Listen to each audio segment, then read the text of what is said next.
But Hebrews 9:22 says this. It says, according to the law, one may almost say, all things are cleansed with blood, and without shedding of blood, there is no forgiveness. See, there has to be a sacrifice. Blood has to be shed in order for there to be forgiveness. And so God can't just ignore my sins. There needs to be a sacrifice for my sins. Well, what's the sacrifice? Well, really, it's who? See, it's not a goat, it's not a lamb, it's not a pigeon or a turkey or whatever you've got.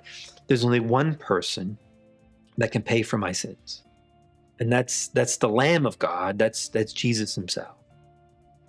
And so we have a verse like 1 John 2 and verse 2, where it says that Jesus himself is our propitiation.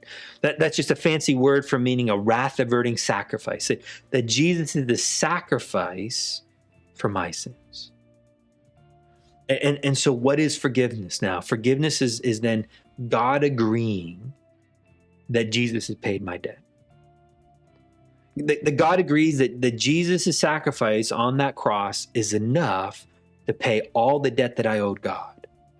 And therefore, God releases me of that debt because he's been paid in full by Jesus Christ. Let me say that again. Forgiveness is God agreeing that Jesus paid for my debt, which allows him to forgive me, to release me of the debt, so I owe him nothing anymore.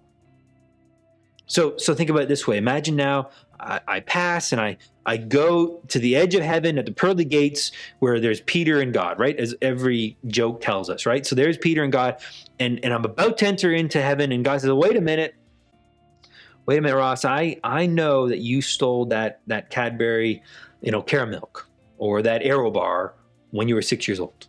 Because of that sin, I can't let you in. Well, what would Jesus say? Jesus would be right there and he'd say, no, I paid for that one. And God would say, oh, I know that. Come on in.